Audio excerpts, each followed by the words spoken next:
जिंदगी में एक बात अच्छे से सीखी है, जिसे जान से ज्यादा चाहो वह इंसान हमेशा बदल जाता है। श्री कृष्ण कहते हैं, गलतियां कीजिए वो सबसे होती है, लेकिन कभी किसी के साथ गलत मत कीजिए। किसी के छोड़ जाने पर चिंता मत करना। गलत लोगों को जाना पड़ता है ताकि आपकी जिंदगी में सही लोग आ सके। जब कोई रिश्ता आपको बोझ लगने लगे तो उसे तोड़ देने में ही समझदारी होती है। ईश्वर रोटी चाहे कम ही देना, लेकिन उन लोगों से बचा के रखना जो अपना भूलकर पीठ पीछे वार करते हैं। अगर सुखी जीवन जीना चाहते हो तो दूसरों का कहा दिल पर लगाना छोड़ दो। लोग तो नाम तक भूल जाते हैं, जब उनका आपसे काम निकल जाता है उदासी तुम पर बीतेगी तो तुम भी जानोगे कि कितना दर्द होता है किसी को नजरअंदाज करने में। सबसे ज्यादा दर्द कब होता है? जब आपको पता लगता है कि आप किसी के द्वारा इस्तेमाल किए जा रहे हो और जिस पर आपने सबसे ज्यादा भरोसा किया उसने आपसे झूठ बोला। बात करने का तरीका ही बता देता है कि रिश्तों में कितनी गहराई और कितना अपनापन है। परिवार में चल रही बातों को राज रखना चाहिए, वरना ऐसी बातों को लोग बड़ी दिलचस्पी से फैलाते हैं और मजाक बनाते हैं। फिर चाहे उसके खुद के घर में ही कितने झगड़े क्यों ना चल रहे हो, सिर्फ एक गलती की देरी है, फिर लोग भूल जाएंगे कि तुम पहले कितने अच्छे थे। घमंडी इंसान के लिए कोई ईश्वर नहीं होता, और जो इंसान दूसरे लोगों से जलता है उसके लिए कोई पड़ोसी नहीं होता। जिस इंसान के साथ आपकी गलतफहमी है केवल उसी से बात करो। दूसरे लोगों से करोगे तो बातें बढ़ सकती है, जीत भी फीकी लगती है। अगर कोई बधाई देने वाला आपके साथ ना हो और हार भी सुंदर लगती है। अगर कोई अपना आपके साथ खड़ा हो तो रात भर गहरी नींद आना इतना आसान नहीं होता, उसके लिए दिन भर ईमानदारी से जीना पड़ता है। आपकी सबसे बड़ी जिम्मेदारी ये है कि आप खुद को हमेशा खुश रखो। थोड़ा झुकने से अगर रिश्ता टूटने से बचता है तो झुकना ही बेहतर है, क्योंकि अकड़ तो सब में होती है लेकिन झुकता वही है जिसे रिश्ते की फिक्र होती है।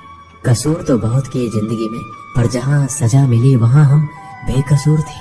किसी का हाथ तभी पकड़ना जब आप उसका साथ अच्छे से निभा सकते हो। जिंदगी में अक्सर उसी इंसान को धोखा मिलता है जो किसी को धोखा देने की सोच भी नहीं सकता।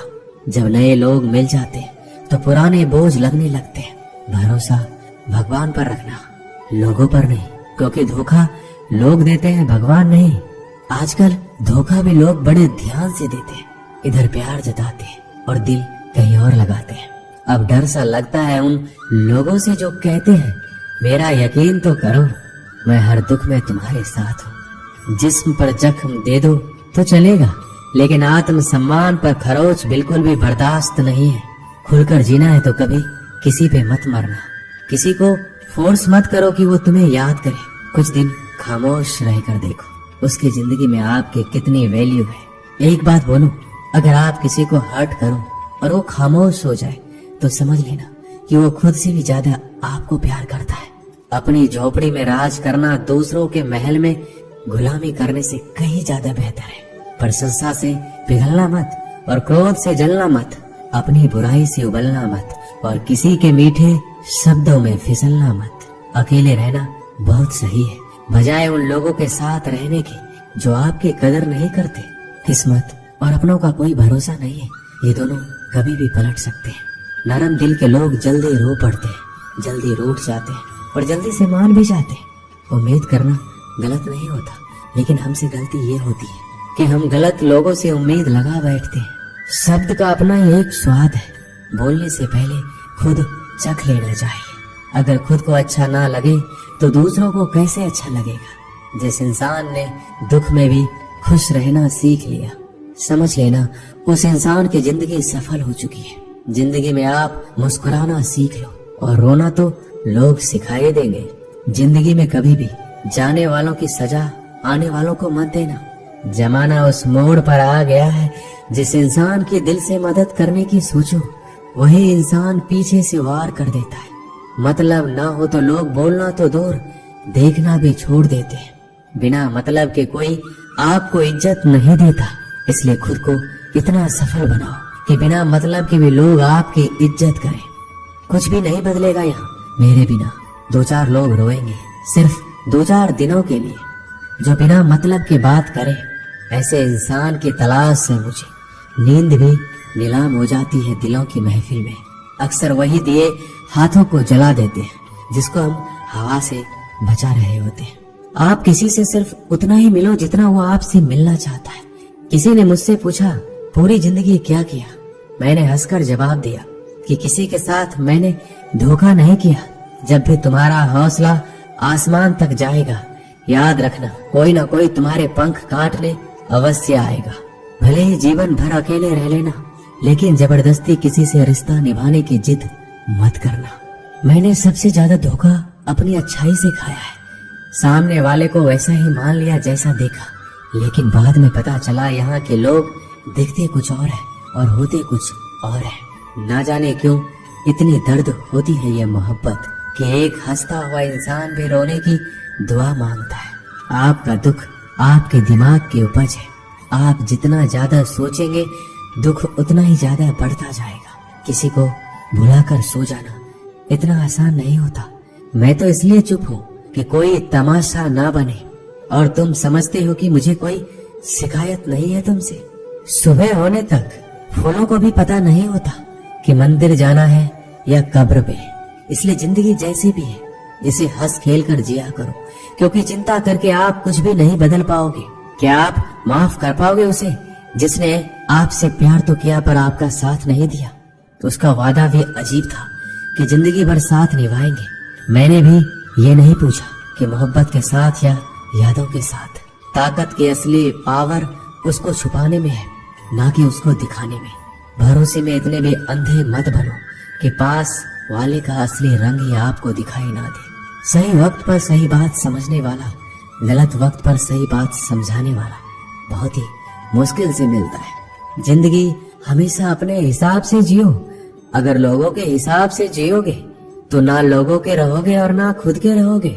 भरोसा एक ऐसी चीज है जिसके टूटने पर कोई आवाज तो नहीं होती, लेकिन उसकी गूंज जिंदगी भर सुनाई देती है। उम्मीद जिंदा रखिए। देखना आज हंसने वाले कल तालियां बजाएंगे। जो हर किसी पे मर जाए वो मर ही जाए तो अच्छा है। आपकी जिंदगी में तब तक कुछ नहीं बदलेगा जब आप खुद को नहीं बदलोगे। जब हम किसी के लिए कुछ अच्छा कर रहे होते हैं तब हमारे लिए भी कहीं कुछ अच्छा हो रहा होता है। बहुत समय पहले की बात है। एक नगर में एक ब्राह्मण ब्राह्मणी रहती थी। ब्राह्मणी ने घर में एक नेवला पाल रखा था। उसे नेवला बहुत प्यारा लगता था और वह उसकी पूरी देखभाल करती थी। नेवला को पूरे घर में घूमने की आजादी थी। कुछ समय पश्चात ब्राह्मणी के घर एक लड़का पैदा हुआ। तब ब्राह्मण ने अपनी पत्नी से कहा, देखो हमारे घर में एक प्यारे से बच्चे ने जन्म लिया है। अब इस नेवले को घर से निकाल देते हैं, कहीं यह नेवला अपने बच्चे को नुकसान ना पहुंचा दे। ब्राह्मणी ने ब्राह्मण की बात नहीं मानी, क्योंकि उसे नेवला बहुत प्यारा था। नेवला घर में पहले जैसे ही रहने लगा। ब्राह्मणी अपने बेटे के साथ साथ उस नेवले का भी पूरा ख्याल रखती। धीरे धीरे समय गुजरने लगा।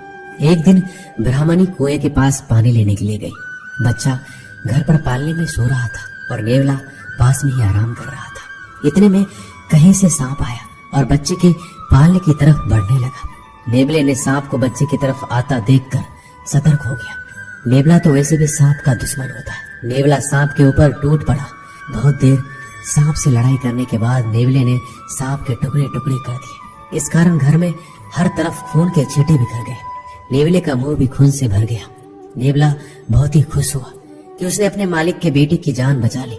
वह अपनी बहादुरी दिखाने के लिए घर के दरवाजे पर बैठ गया, ताकि ब्राह्मणी जब आएगी तो उसे इस काम के लिए शाबाशी देगी। जब ब्राह्मणी कुएं से पानी लेकर लौटी तो उसने दरवाजे पर खून से सने हुए नेवले को देखा। यह देखकर बहुत ही घबरा गई। उसने सोचा कि इस दुष्ट नेवले ने मेरे बेटे को मार दिया है, इसलिए वह गुस्से से आग बबूला हो गई। उसने अपने पानी से भरे हुए घड़े को नेवले के ऊपर जोर से पटक दिया और नेवला की वहीं तुरंत मृत्यु हो गई। ब्राह्मणी रोती हुई घर के अंदर भागी तो उसने देखा बच्चा तो आराम से पालने में सो रहा था और पास में ही मरे हुए सांप के टुकड़े पड़े हुए थे। यह देखते ही उसे अपनी भूल मालूम हुई। ब्राह्मणी अब पछताने लगी कि नेवले के अच्छे काम के बदले मैंने उसकी जान ले ली। ब्राह्मण जब शाम को घर लौटा तो सारी बात बताई। उसने ब्राह्मणी से कहा, बिना सोचे विचारे जो काम किया जाता है उसका ऐसा ही परिणाम होता है। दोस्तों, हमारे जीवन में भी बहुत सारे ऐसे पल आते हैं जिसमें हम आवेश में आ जाते हैं। ऐसे में भावनाओं में बहे बगैर पहले सोचें, समझें और फिर निर्णय लें, क्योंकि कुछ देर बाद हमें अपनी गलती का एहसास होता है और तब फिर पछताने के अलावा कुछ हाथ नहीं लगता। दोस्तों, इस वीडियो में बस इतना ही। मिलते हैं अगले वीडियो में। अपना ख्याल रखिएगा। जय श्री कृष्ण।